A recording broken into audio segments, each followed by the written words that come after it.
Hey YouTube, this is Praxis Prepper. They say that revenge is a dish best served cold, and I say why not just take that to the next level and serve it as a delicious frozen dairy-based dessert. Revenge is an interesting and difficult topic to discuss, so why don't we start with the definition. Merriam-Webster's, what are you doing? How do you like that? How does that feel? Anyway, Merriam-Webster's dictionary, which is the wonderful book that also contains the words za and ain't isn't even, what do you, I told you not, how about poo? How does that feel? You touch this again, I'm going to have brain freeze for a week. Anyway, the definition of revenge in the, don't you touch that gummy bear. Don't you touch that gummy bear.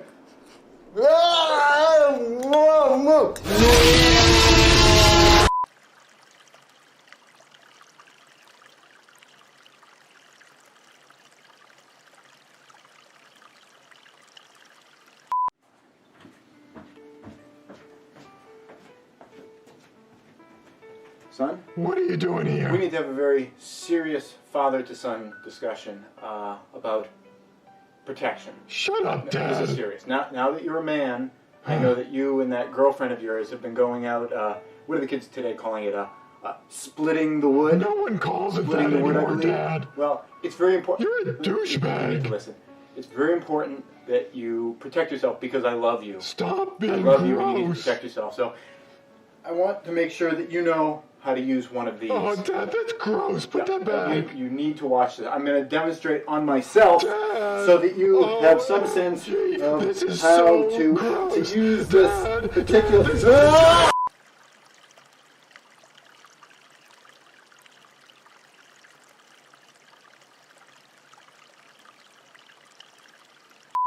Hey YouTube, this is Praxis Prepper, and this week I'm on vacation here at Yellowstone National Park. If you've never been, it is a really interesting geological area because the entire park is located on top of the caldera of a massive supervolcano that only erupts every 600,000 years.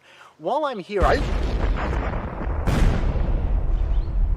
this week, it had to erupt this week while I'm here. That's perfect timing.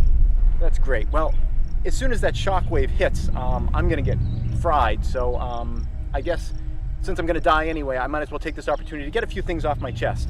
The big one really is that it's been a secret, but I guess I'll share it now. I'm quad-gendered polyamorous. Even I don't really understand what the quad-gendered part means, but polyamorous means that I am sexually attracted to plastic. I wanted to share that because... What happened? Well, the effect was going to be too time-consuming if it hit the tree line, so we decided to stop it before the tree line. Oh,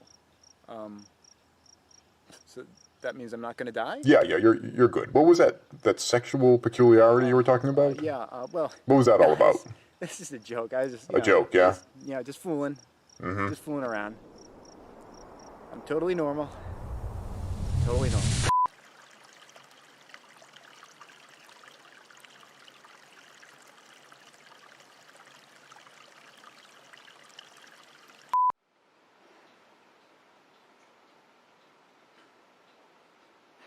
What's a six-letter word starting with the letter P that means someone who says they're going to do something but doesn't do it?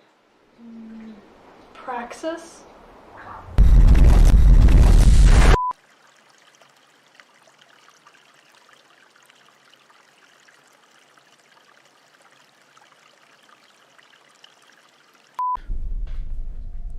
This is video log number 100. It's been 100 days since the aliens invaded and dropped the bird flu-infested clown zombies. I was prepared for that contingency. As a prepper, of course, you would prepare for that. So the very next day, I started my fortifications and, of course, gardening. Now, I'd never gardened before. It's been a bit of a rough go. Steep learning curve, I suppose.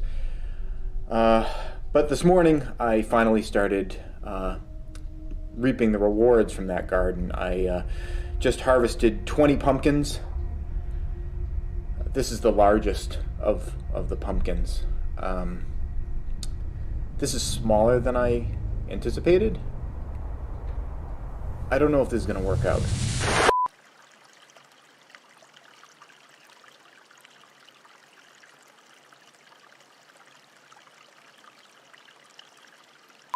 Hey YouTube, this is Praxis Prepper. Imagine with me for a moment, total collapse. Total Teotihuacan. Total Teotihuacan. The end of the world as we know it. You're walking across a post-apocalyptic landscape, scrounging for everything that you need for your daily life. You see a building, the first building that you've seen in months. You go inside for shelter, for comfort, for safety. There's one room inside the building, has scientific markings on it. There's electricity running into the room. There's still some lights on inside. You go in there, bright flashing lights, electricity. That was a time machine. You just walked into a time machine and now you're 100,000 years into the future. What are you gonna do now? Now it's even more total Teotihuacan.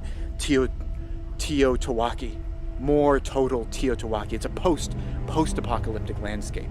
There's nothing anymore. These peaches you see behind me, they're gone. Extinct. You do find one can, a can of delicious food. You open it up with your can opener that you happen to have in your pocket when you walked into the time machine. You open it up. It's a delicious soup-like material. But you don't have a spoon. There's no spoons. Spoons are gone. Are you going to suffer the indignity of trying to drink it out of the can? No. You need a spoon, but you don't have one. Are you going to starve to death? What are you going to do? What are you going to do, asshole?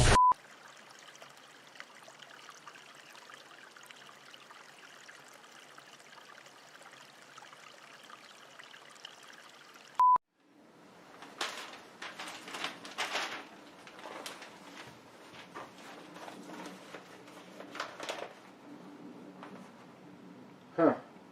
Looks like it's gonna rain tomorrow. That's it! I am sick and tired of your shit pessimism!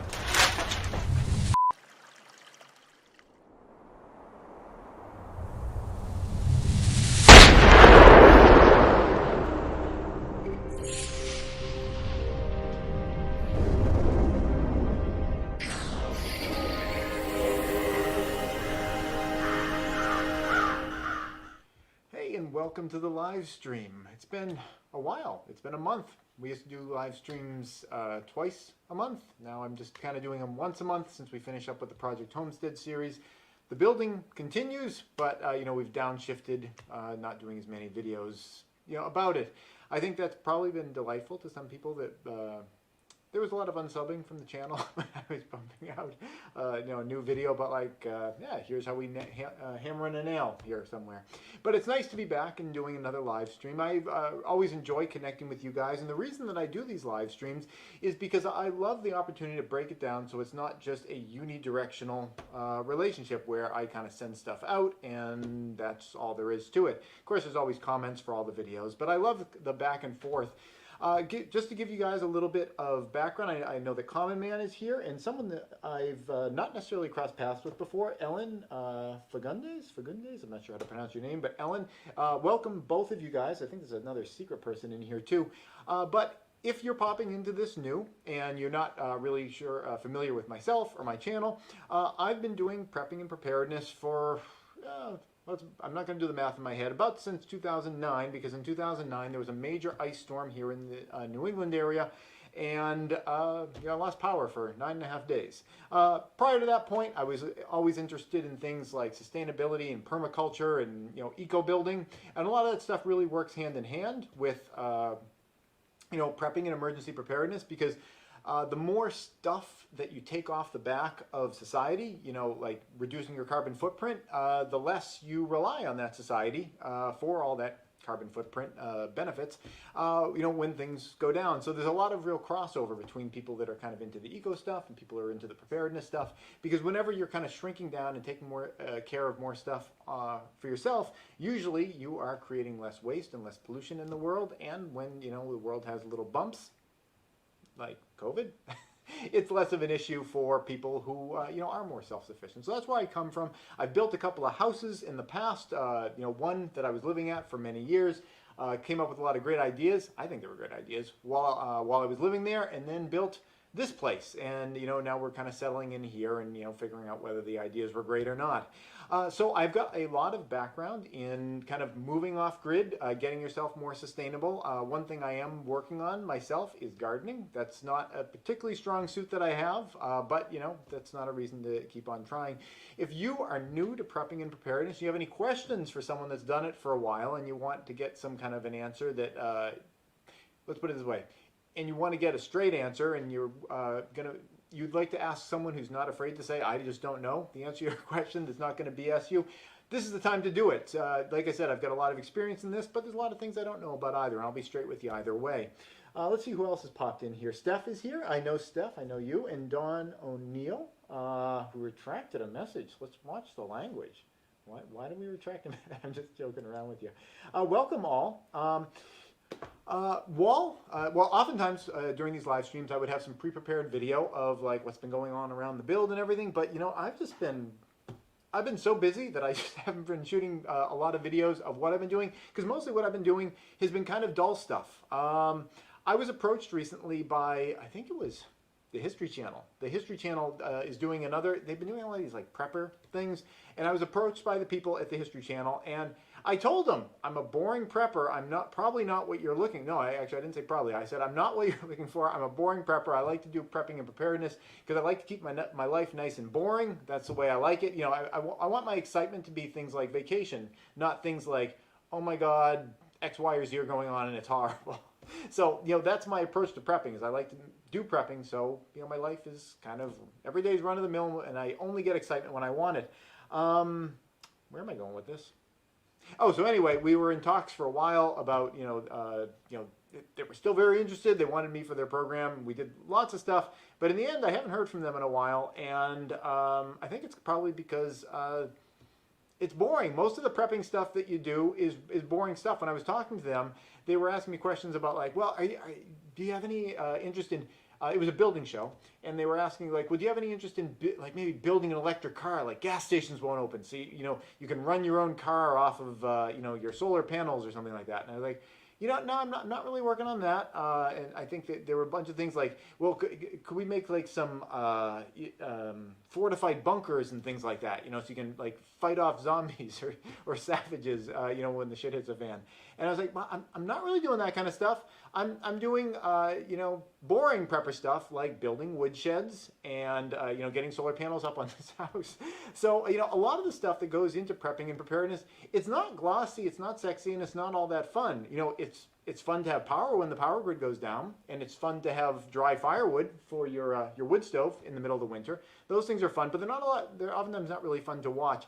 That is the kind of stuff that I'm into, is the real nuts and bolts of actually being ready for stuff. Not like, preparing for the zombies to come in or the aliens to invade by airdropping bird flu infected clown zombies. Both those things could happen, but I prepare for the more mundane stuff, the stuff that happens all the time. Power goes out, major winter storm. Unfortunately, like riots and things like that lately, although out in the woods here, we're pretty protected from that. So I'm your guy for all that kind of stuff. Let's see. Oh, Prescott Caliber Club's here. Hey, Ryan. Hello, sir. Working on an AK and listening in. Well, thank you very much. You just flagged the whole video. All right. Well, like I was saying, normally I would have a video to share with you guys about what's been going on here, but I've literally just been like moving log piles. Like my big projects for this year are that I want to make sure that I finished boarding up the exterior walls of my shed, which is done already. Like that was my summer project. I'm already done with that. Wow, I'm thirsty. I'm glad I happen to have some water here. I don't know if I can drink this though. I'm going to have to use this water first. This is for a project we're going to do together in just a moment. And I want to get my woodshed in. Again, not an exciting project, but I want to get my woodshed in so I can start stacking firewood and having it dry for this season. And it's all just boring stuff. So I didn't really shoot any video. You guys can imagine what it's like moving a pile of wood out of the way. So what I want to do while you guys formulate any questions you may have for me, and it's okay if you don't have any, if you're just here to gawk at my ridiculousness, that's totally fine as well. What I want to do is share something, another really boring skill. I'm not gonna be working on an AK-47 here. I am gonna be getting ready to make some bread though. That is, oh hey, you brought me water? Thank you. We've been working on helpfulness and it's working. Thank you very much, Trevor. I really appreciate that. Excellent. Okay, now I don't have to wait. we're going to be making some bread. That's a really great skill to have. Recently, I released some videos about how to store flour. Now, there are all sorts of different ways you can store flour, and I got a lot of great feedback from people that were, suggesting, well, the way you're storing flour maybe it's not the best. You could be doing a vacuum suction kind of thing. You could be putting oxygen absorbers in there. You could be cooling it more. I'm a big fan of keeping things as simple as you can keep them. And there's all sorts of things you can do to make things better. But if it scares people off and it makes things too complex to even start trying, I'm not really a big fan of those kinds of things. If I can store my flour for like 2, 3, 4, 5 years, I've stored flour up to 5 years, just keeping it, in the mid 60s and throwing a desiccant pack in there. If I can do that and I can get 5 years out of it, how often are you really going to be storing flour for longer than 5 years? If you're rotating through your flour and you're actually putting your money where your mouth is, I'm sure there's a more clever way I could put that since flour itself is a food.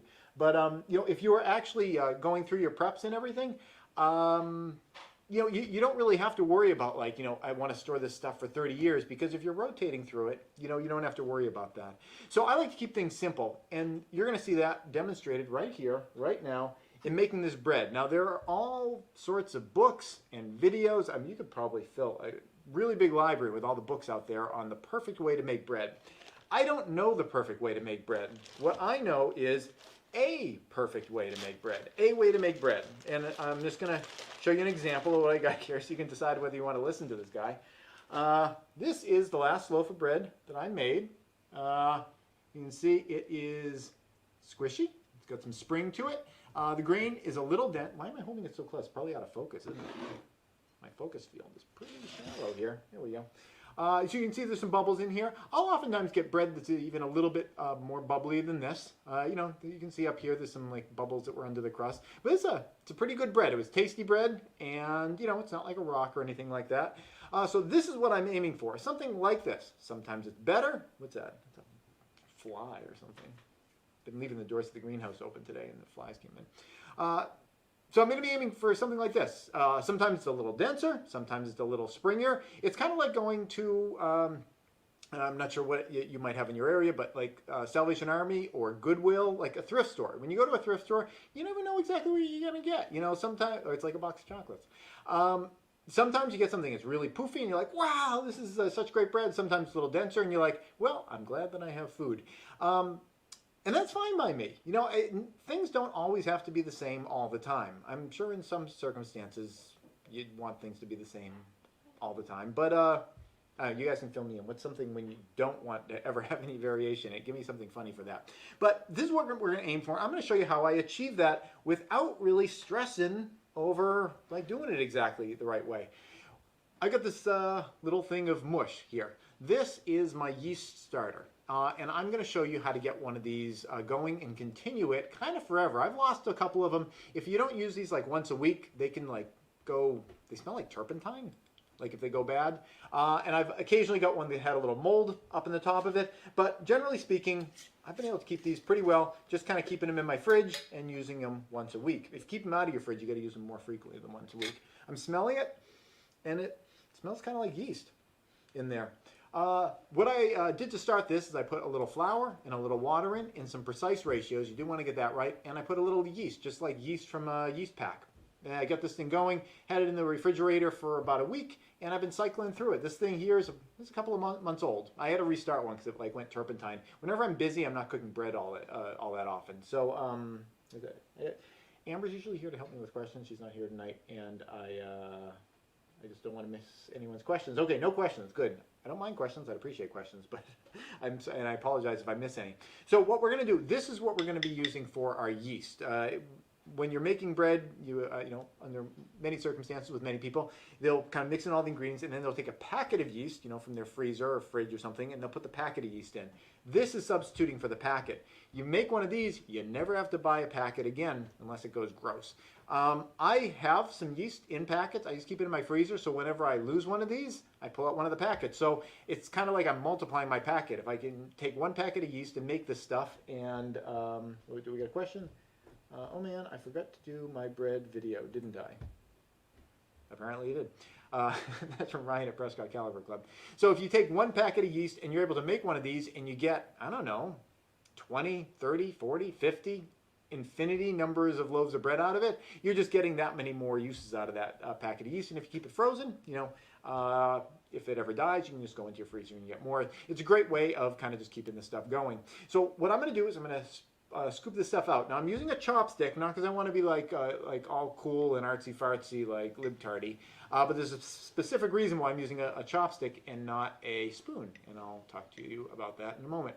So I'm just going to take this stuff and ooze it out of here. This is a little soupier than it sometimes is. Sometimes it's a little thicker and stickier than this, but that's fine. A little variation, never hurt anyone unless you poison yourself. All right, so I got a bunch of that glop out of there. Now, all I really need to worry about is, did I get a couple of yeast bacteria in there? And the answer is I probably got at least a couple of them. There's probably a couple thousand or a couple 100,000 or a couple million in there. And the other question I need to ask myself is, am I leaving a couple in here? I'm just not going to get all of it out. I'm going to kind of leave whatever kind of sticks to the wall. So there, I'm going to pull most of it out. You want to get most of it out because then you're cycling through your stuff. You don't want to leave a bunch of old stuff in here. So I'm just going to get kind of most of it out. Clean around the edge there. Okay, now I've got this in here. We're going to set this aside for a moment. Put that over there. And the next step for me is making my starter for next time. And the way I do that is really simple. This is the only time that I really use a measuring cup. I never really use measuring cups for anything. I just kind of eyeball everything. But for this, you want to get a certain ratio of flour to water, because you put too much water in, then it turns into like a soupy swill, and it's not good for the bacteria. They like a certain wetness level. And if you put too little water in, it's not wet enough. I've got two things of flour here. One's whole wheat and the other is white flour. I use whole wheat for this part of the process. I don't know if that's necessary. It's just what I've always done. It's what I was told to do. I keep with it, and you can tell me if you ever find out that you can use white flour for the same. What I'm going to do is take 3 scoops of whole wheat flour. So here we go. 1, 2. I'm counting for those people that have trouble counting. And 3. Now I'm not taking a butter knife and slicing over the top to make sure it's exact. It's like, it's pretty level. There we go. So we got 3 of those. And I don't need to tell you what this scoop is. I will. It's a quarter of a cup scoop, but it doesn't really matter what exact size of a scoop you have. What's important is the ratio. So if you do 3 of these quarter cup scoops of flour, you want to do 2 quarter cup scoops of water. Now you could do it with an entire cup. You could do it with a gallon. You could do whatever you want, but the idea is the ratio. So 3 parts flour to 2 parts water. Whoa! Oh, I'm screwing it up already. Usually I do this under the tap, but I'm sitting at a table here. Okay, there we go. Hold on one moment. River, are you shuffling around upstairs? I'm getting the clothes. Okay, cool. It's his bedtime. He's supposed to be heading to bed. We were supposed to do a little bit of teeth brushing earlier, but we just got delayed. Okay, so I've got 1 scoop of water, and I'm putting it in, and I'm grabbing my other scoop of water. The second scoop of water, I told you, was a ratio of 3 to 2, but it's kind of slightly less than that. You want a little less than 2 things of water. I'm not going to give you exact. I don't think exacts are important, but I do a little bit less than a full scoop the second time. And now I can drink this. I didn't want to do that before because I didn't want to introduce bacteria and things from my mouth into there. Okay, and now we get to the point of why I chose a chopstick for this purpose. I chose a chopstick to scoop the stuff out because a chopstick is a great tool for doing the stir once you get it all in there. And all I want to do is just get it all mixed up so it's, homogeneous in terms of its moisture. And also I'm taking all of the stuff that had been stuck to the sides and I'm swirling it around inside the new flour and the new water that I just put in. So all those bacteria are being exposed to a bunch of new fresh food. Let me do a little swirl on the top here. Actually, I'm going to stop that.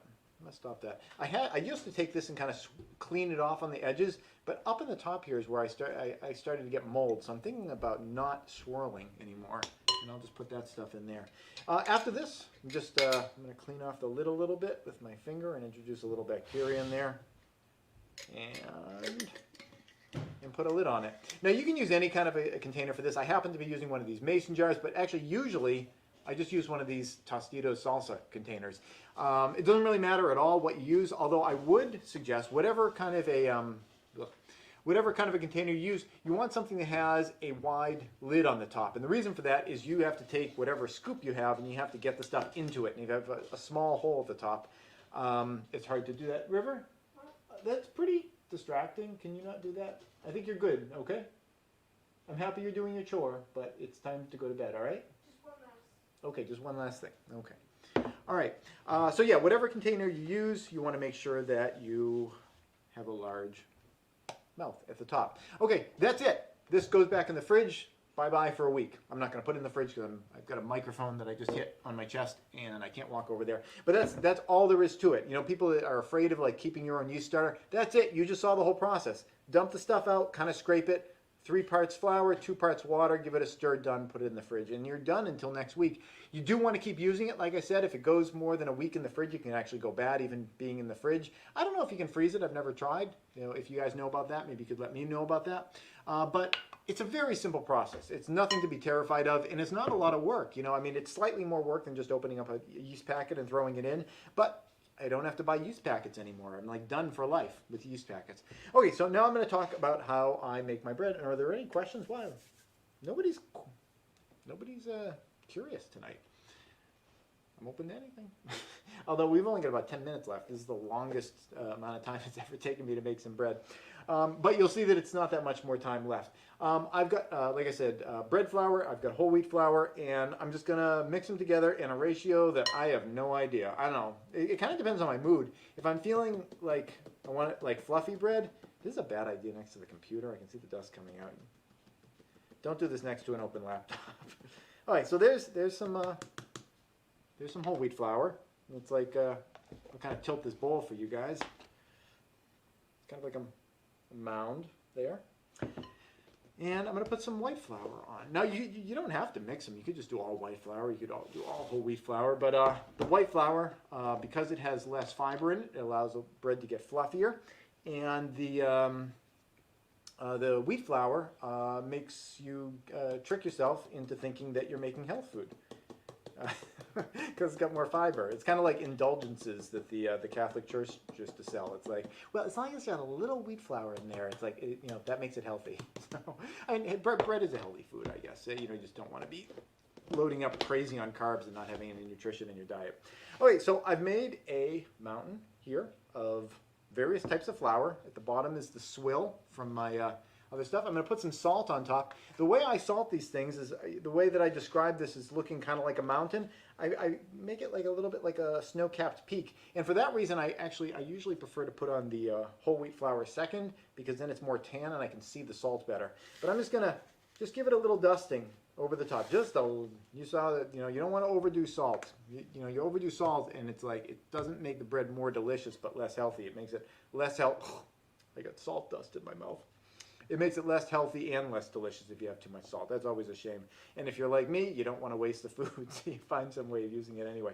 All right, so at this point, I'm kind of stuck because I am tethered here, and I did not bring over the proper tools for mixing this. But at this point, all I do is I put in the right amount of water, which maybe this will be enough. I don't know. I would not advise using a chopstick for this purpose. You need something a little heavier duty. We'll see how well we do with this. All right, because I am going to show you kind of how much water we want to put in there. Again, I'm not measuring any of this stuff. I just kind of eyeball it. Essentially, what you want to do is keep adding water until you get rid of the dry powder part. Now, you don't want to put in so much water that this turns into a soup. So all this powder that's around the edges here, you want to just keep adding water until you're able to kind of incorporate that into the mass so there's no fluffy powder flaking around there. You know, this piece in the middle, actually this consistency right here of this thing I've got here, that's pretty good. That's kind of what you want to aim for, is something kind of that consistency, but I just need to keep adding water to use up the rest of this flour here. So I'm not going to do the rest of that right here, right now, because I do not have the right implement for it. I don't have enough water. I want to save some for drinking. So I will do that after I finish up this live stream with you guys. And I'm going to see if we have any questions. And there are no questions yet. I guess I'm just a really good explainer. I'm going to tell you guys an anecdote that happened recently, and it relates to solar panels. Now that I'm moving into this place, I had a temporary house that I was living at, and whenever I have been in the situation of buying lumber or a house or a car or anything, I'm always at the wrong part of the market at the wrong time. And I usually know that I'm at the wrong part of the market at the wrong time. Like, I'll be buying stuff like when I was building my first homestead, I was buying building materials right after Hurricane Katrina. That was that large hurricane that came into the Gulf Coast, and lumber prices went, I don't know if they were then as high as they are today, with whatever's going on at the moment, but lumber prices, went crazy high because like there was all the, they needed plywood to board everything up and everything. And I was building at that time, and it's just, you kind of just got to suck it up because you're not just going to sit and not do anything for 6 months, because maybe you're losing a few $1,000s by having to pay extra for the lumber, but what's it going to cost you to not be able to move into your home for half a year? I mean, it's going to be more than a couple $1,000s. So oftentimes you just got to kind of suck it up. It's like, okay, it's bad timing, but it is what it is. Well, this time I was selling the house that we had been moving in, that we had been living in while we were building this place, selling it during this real estate market. And it's a house that has solar panels all on the top of it. It's like out in the country, not too far from like New York City and everything. It is like the perfect kind of place that the real estate market is super hot for. And we made a decent amount of money on that. Well, we haven't sold it yet, knock on wood. But we're in the process of selling it and everything. And it's great. I figured when I bought the house, I was kind of thinking, well, even if I lose money, people always hide all the numbers. I spent like $260,000 on the house. And I was thinking, well, that's a lot of money. But I thought to myself, if I'm renting a place for a couple of years instead of buying this house, I know I'm going to be out that amount of money. I know that it's going to be at least $1,000 per month. You multiply that by all the months that we're going to be working. And then you also have that candle under your butt. Like, it's like, oh, no, another month, got to get this thing done. I figured, well, if I buy the place, it's very unlikely that the market would tank so much that I would lose as much money as I would have lost if I rented. So I just kind of figured, hopefully I'll break even. If I lose some money, it won't be that bad. As it happens, I'm probably going to make more than $100,000 off the deal. That's not advice for you guys to go out and do that kind of thing. I got really lucky with the way that the market went, and I've had so many times when I was totally not lucky. I've always been buying Priuses, but every year that I buy a hybrid vehicle where I'm actually trading in and everything, that's the year they get rid of the subsidy. So, my timing is always really awful. This one time I got lucky and it's going through. But, and here's where this anecdote is going. Oh, we got some questions? Let's see. Common Man said, oh, he was so interested. Homestead House. I'm not familiar with you guys. Welcome. Good day, friends. House is for Australia. Okay. Wow. It is, what time is it over in Australia? It's not nighttime because it's nighttime here. You're on the other side there. And we have Brave Chickadee. Good evening from the Adirondacks. Well, people are coming from everywhere. We actually have one of your relatives, a chickadee, is building a nest down by the stream inside of a rotted out tree stump. We've been watching it. It seems like a horrible place to build a nest because there's it's like a dead tree with all these spikes up and it's going down inside. It's like, what kind of a shelter is that? It's like it almost funnels the rain in. I don't know what's up with your chickadees and your housing selection. What's up with several living? Oh, what's up with, I honestly can't comment. I don't know what that means. Okay, so anyway, what I want to tell you is something kind of important. If you guys are ever putting solar panels on your home. I mentioned the house that I'm fortunate to be selling right now has solar panels on the roof, and the people who are buying it are going through a bank. They're getting the the loan together and everything. And I guess this is a thing. You need to know about this ahead of time. A lot of banks are skittish about solar panels on roofs because a lot of people don't buy them. A lot of people apparently lease or rent their solar panels that are on the roof. So someone's buying a house and they think they're buying the solar panels, but the solar panels aren't actually owned by the person selling the house. And, you can see how that could be, bad. If someone's paying a certain amount of money, think they're buying something, and then it's like, oh, actually that person didn't have the right to sell that because they never owned it to begin with. So the bank has been after me to get proof that I own the solar panels. Now, I didn't build that last house. I didn't install those panels on that house. The previous person did, and you can imagine how incentivized the previous person, friendly as they have been with me, they don't have a huge amount of incentive to get back to me really quick and forward the paperwork and get me their old receipts and everything. So I was able to get in touch with the company that did the install, and they were able to get me a letter that said the panels that are installed on this roof were installed by us and they were sold, they were not a lease. And hopefully that's going to satisfy the bank. But the reason I relay this story to you guys is if you ever put solar panels on your roof, keep some paperwork on that stuff, because if you ever want to sell your place, and you know, even if you don't have plans to sell your place, who knows, you know, maybe some great opportunity will come along and you'll be like, oh, you know, we could do this other thing. Let's sell this place that we love so much, you know, because there's other opportunity. Even if you think you're going to live there forever, just keep some paperwork on that stuff, because apparently that's a thing, you know, that it's a major part of people's houses that oftentimes they don't actually own. And it felt kind of weird to me to be like having to get specific documentation on a particular part of the house. It's like, you know, you're selling your house and they're like, I'm going to need to see some documents that you actually own your floor.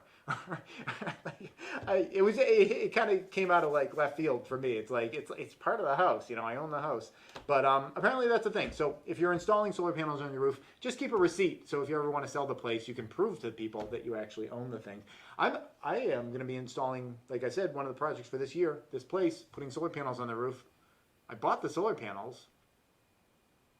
I guess I got the receipt somewhere, but I don't plan on selling this place. But, you know, like I said, you never know what's going to happen. If I did someday, you know, that person might come to me and say, hey, my bank wants to know who did the install. And I'd be like, me. And they're like, can you show me proof of that? And maybe I'll show them some videos or something, you know, for my channel. I don't know. But, yeah. All right, do we get any other questions? Not so much. Well, I think that's about it. We are just about at 9 o'clock. I like to keep these kind of short because I am loud, and acoustically this house is one continuous space all the way up to the second floor up there. Man, there was something I wanted to talk to you guys about. It's about releasing Alien Invasion Season 2 early. Does anyone care? Someone tell me if you want me to talk about it. I've got a thing. I might be able to release Season 2 early. It's supposed to be released in June. It's been being released on Patreon already. If you are not a Patreon contributor and you want to see the new Alien Invasion series, I am pre-releasing all the episodes over there. There are 3 episodes already over on Patreon. Let's see, Prescott Caliber says, I've had the same experience with this. I bought mine but had been asked about it. Crazy. Somehow, maybe this ties into government incentive. Government and conspiracies is more like it. I mean, there's a perfect, yeah, I don't know. I kind of think it's just, well, this is just me thinking. I have nothing to base this on, but it kind of feels like more and more people's lives are being rented. You know, it's like software, like editing software. I use all Adobe Suite stuff. I bought the last versions of Adobe Suite back before when you could buy them. Now all you can do is rent the software. It's like $50 a month if you want to rent like Photoshop and all this editing software. You can't buy that stuff anymore, at least not as far as I'm aware. You know, people are renting their couches, their televisions, their like appliances, like their washing machines, microwaves, and things like that. People, you know, even things like computer space. You know, people used to, you know, buy a hard drive if you wanted to store stuff. Now people kind of rent stuff up on the cloud, and I think so much of people's lives are just moving into this kind of pay for service kind of thing, where you don't really want to own and be responsible for something. You want to, you know, pay for the service of someone else to worry about all that kind of stuff. And there's good and bad associated with that, for sure. But it really creates a lot of strings that are attached to you. And I don't know, that's not the way I want to live my life. But, you know, some people are cool with that. I think that's where it comes up.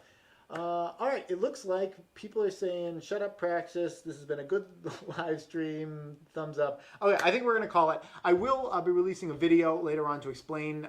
There is an opportunity, like I said, to release the second season of Alien Invasion Season 2 early for everyone for free on YouTube. We're going to talk about that in another video because ain't nobody care here. Least of all this guy. That's it. Thank you guys very, very much for watching. Ryan, because you showed up, I'm going to go out with your closer. And I will see you guys next time in a month on the live stream. And right around that time, we're going to be, one way or the other, we'll be releasing Alien Invasion Season 2. Even if it doesn't come out early.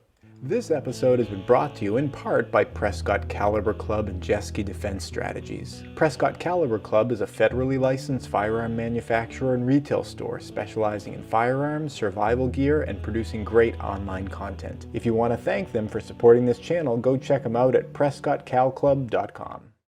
Please subscribe and tune in every Friday at 4:30 New York time for a new video. And if you'd like to support this channel, you can do so both through Patreon or PayPal.